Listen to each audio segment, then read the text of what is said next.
Call of Duty Black Ops 7. A huge disappointment to those who didn't want yet another entry into the series. And Phil Spencer was to blame for this decision, with some speculating it was driven by satisfying investors and making more profit rather than his own passion for gaming, which led a lot of disappointment in the crowd and disappointment online, making this the worst showcase of this year. And the audience is seeking something different, something meaningful.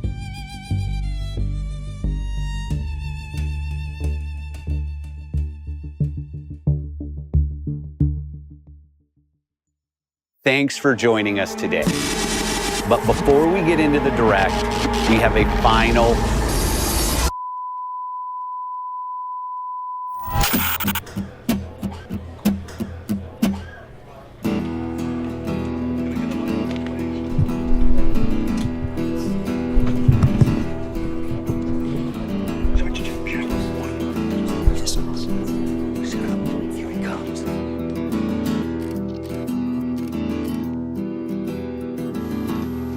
But in the rubble, this franchise has been in silence.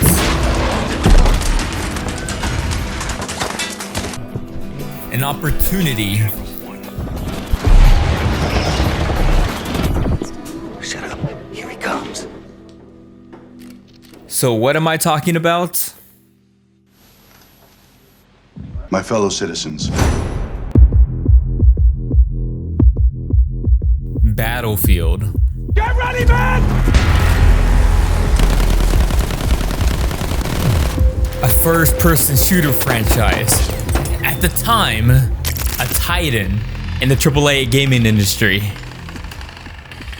Battlefield runs on the Frostbite engine, a graphics source software with incredible potential. Potential to finally beat Call of Duty, the opportunity of a decade, the underdog with momentum. Why, you say? Going back to the Xbox showcase, a disappointing announcement of Black Ops 7, giving Battlefield 6 the sweet home advantage. And I hope that you die, and your death will come soon. I follow your casket by the pale afternoon. I watch while you lie, and I stand over your grave till I'm sure that you're dead. Ready the target for the F-61. Timing. Call of Duty has a history of pumping out games quickly, to their blessing and detriment. This pattern of releasing a game every year has led part of their audience to feel fatigued. Even looking at Call of Duty's release history, you can see this frequency. Battlefield, on the other hand, tends to release their games at a much slower rate, averaging a new title every 2 to 3 years. This more methodical pattern has, with some exceptions, led to the games that feel more unique, polished, and immersive. But we can't call in without an uplink. An example of Call of Duty's pattern is evident in the disaster that was Modern Warfare 3. Andre, who holds power in this gulag? Power is held by those who seize it. Modern Warfare 3 was originally intended to be Modern Warfare 2 DLC content. The game was not fleshed out and lacked the weight to stand with its predecessors. The rush caused there to be no build-up, and the story just falls very flat.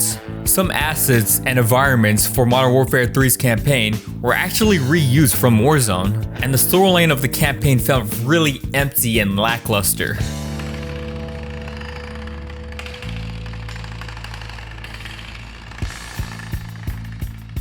Come to think of it, the ending with Soap was written in a way that didn't live up to the events of the original series.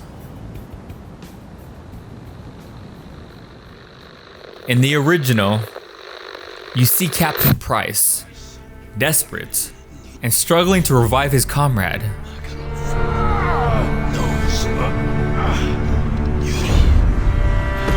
Oh no! So! No!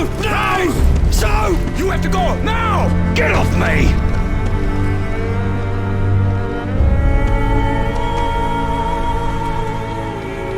I'm sorry.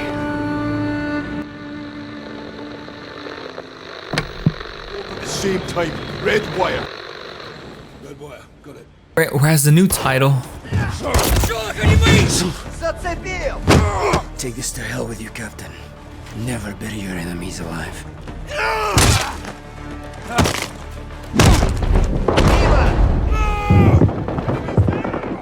simply shows his death, and they all just walk away.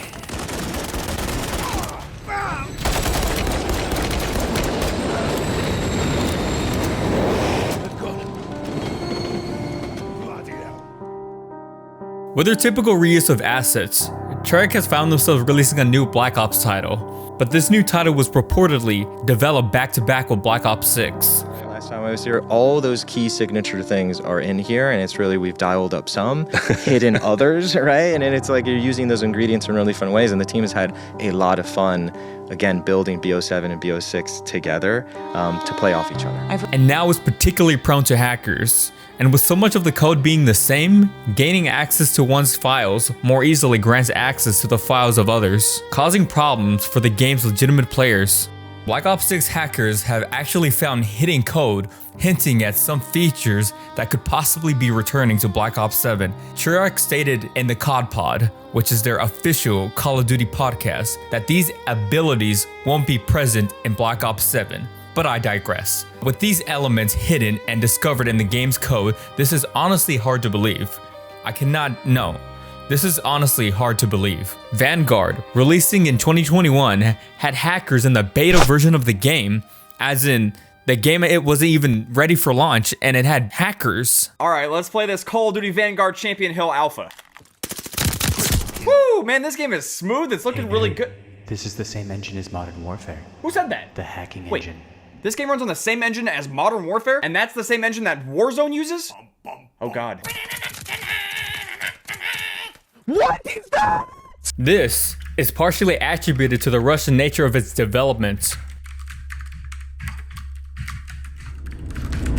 With the launch of GTA 6 scheduled for May of next year, anticipation is reaching a new height across the gaming community. We can expect Battlefield to not want to be part of the competition. Many games, including the highly anticipated Borderlands 4, have set their launch before Grand Theft Auto 6 release window, as they don't want to come out in the wake of the new Titan. Because let's be honest, everybody's gonna be on the game. If Battlefield follows in their footsteps, a later release could allow more time for EA to polish and perfect their game, allowing it to reach even higher potentials.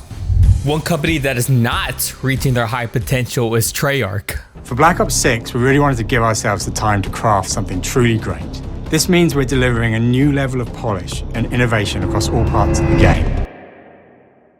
I don't think so, pal. Only one enemy standing. Almost too easy. Find him. End him. One of the recent marketing strategies have been the use of skins, recently acquiring Teenage Mutant Ninja Turtles, Seth Rogen, and most recently, the announcement of the addition of Beavis and Butthead. This pattern has been influenced by the likes of Fortnite, who is known for including a whole variety of other franchises in the series of their game. They promised us Black Ops 7 would have a realistic environments, but they went back on these claims by adding all these sponsorships and collabs. What are they not telling us? The trade-off of this monetization choice is reputability. Black Ops 6 turning to this money-making strategy has caused their game to lose realism, loses identity, and takes away from the immersive war setting and turns it into something that can't be taken so seriously. They even used AI to generate these cosmetics, including a 6-fingered Santa Claus. This isn't to say that EA is without their greed. We can't talk about over-monetization without mentioning The Sims, where you have to pay over and over for a simple cosmetic like windows and chairs. Not to mention, many of their games require a subscription to play EA Play, causing a monthly commitment to those who would otherwise be likely to indulge in their titles. Another aspect affecting both franchises is the recent SAG-AFTRA strike, the union that grants protection to voice actors against artificial intelligence, which is AI for short. Call of Duty Black Ops 6 is not a union project. And Activision recently confirmed they replaced all voice actors in the title. You can hear this in the Black Ops 6 zombie voice lines. They don't sound perfect, but you can notice that, and it's not slick. You are speaking with the Synaptic Algorithm Module. Call me Sam. You are speaking with the Synaptic Algorithm Module. Call me Sam. EA has also been trying to increase the use of AI in some of their titles, like Apex Legends, but they received significant pushback for trying to do so. So time will tell what becomes of that future. You start this war, millions of nomads will die in the crossfire. One thing EA needs to be mindful of as they delve into a new project is to avoid recreating the catastrophe that was Battlefield 2042. This project was frankly a disaster. Like those flashes of light that are constantly flickering, that's not the stream, that's not me, that's not my internet connection, that's not the Xbox, that is the game. Having glitchy elements, bad spawn points, and non-functional environments. This gives players a negative exception that a new entry in the series will be equally unplayable. EA has already taken this into accountability by launching a new testing platform called Battlefield Labs, where players can sign up and playtest the current build of the game. This allows the studios to receive feedback through the development process, so they can effectively fix bugs, glitches as they arise, rather than waiting for the game's launch, which would force EA to address the issues with a day one patch. The recent Call of Duty games have been all produced by two main studios, that is, Treyarch and Raven Softwares. Most of the Battlefield games have been produced by DICE, with the exception of Hardline, which was made by Visceral Games, the creators of the original Dead Space. But EA has announced that Battlefield franchise will be held by a new studios cohort called Battlefield Studios, which consists of DICE, Motive, who created the Dead Space 2023 remake, Criterion, the creators of Burnout, and notably Ripple Effect, headed by Vince Champella. Vince Champella is an acclaimed game designer, known for his work on the Modern Warfare series. Here do too. We're here representing the 4 studios who put their heart and soul into Battlefield. Working with you in Battlefield Labs, we're focused on getting the fundamentals right to deliver something special for our fans. His transition back to working on another EA title could lead to significant improvements for the franchise. But even with all these positive aspects in place, will Battlefield be able to deliver an experience that will live up to its potential? Despite having so many powerful development studios behind them, there's a lingering worry that EA won't be able to push a game that lives up to what players are expecting or need right now. Things aren't looking good for EA and their development team. With so many projects behind them and so many studios, you'd think EA would have everything under control, right? Right? Wrong. EA insiders have revealed that the teams are experiencing extraordinary stress and long hours, with more staff burning out and taking exhaustion leave than any project before. On top of that, the game is suffering from scope creep. This happens when a project scale gets larger than initially planned during its development process. The project had an initial $100 million, but over time, this has more than quadrupled. With EA's goal is to hit 100 million players, and even then, many devs don't think that is achievable, unless they truly create a game that will connect with all players. Like the players who enjoyed Battlefield 3 and Battlefield 4, even at times Battlefield 1 and 5, because they were all grounded. We got hooked on Black Ops 6 when the trailers came out, getting the sense it was going back to its roots, back to its glory days. But over time, it slowly devolved into an unnecessary sponsorship and collabs that didn't fit the atmosphere at all, causing people to associate the game with an adult version of Fortnite. If Battlefield can retake this space, they can reclaim what the audience is searching for. Something more like the original expectations, more realistic and far less cartoonish.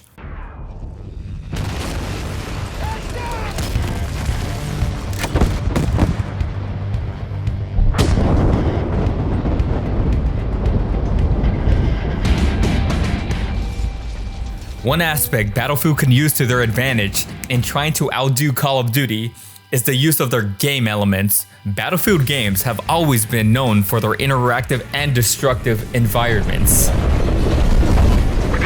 With the recent Battlefield 5 in particular receiving praise on how fun and immersive the environment felt in-game, 2042, the franchise's biggest flop, didn't include these indestructible objects, but as long as they continue with their usual approach, it will certainly be something to look forward to.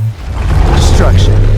Something Battlefield does unlike anyone else. I mean, as opposed to Call of Duty, which generally doesn't include any destructible elements, with the exception of Vanguard in certain areas. But in my opinion, I felt like they got some inspiration from Rainbow Six. This opens the door for EA to show players the elements Battlefield is known for, giving them the opportunity to revive their returning fans and impress potential newcomers.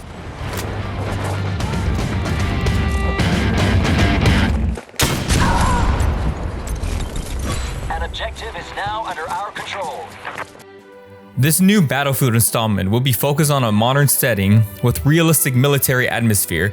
This plays into exactly what it seems the majority of the player base is looking for.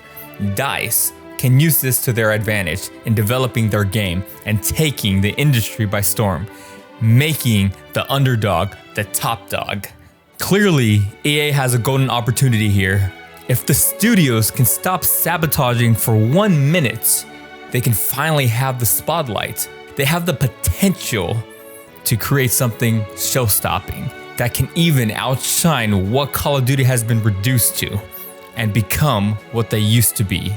If they play their cards right, which they have been doing as of this recording, as if the beta is out now, they can dominate the industry. Now the biggest question when it does release, will they dominate?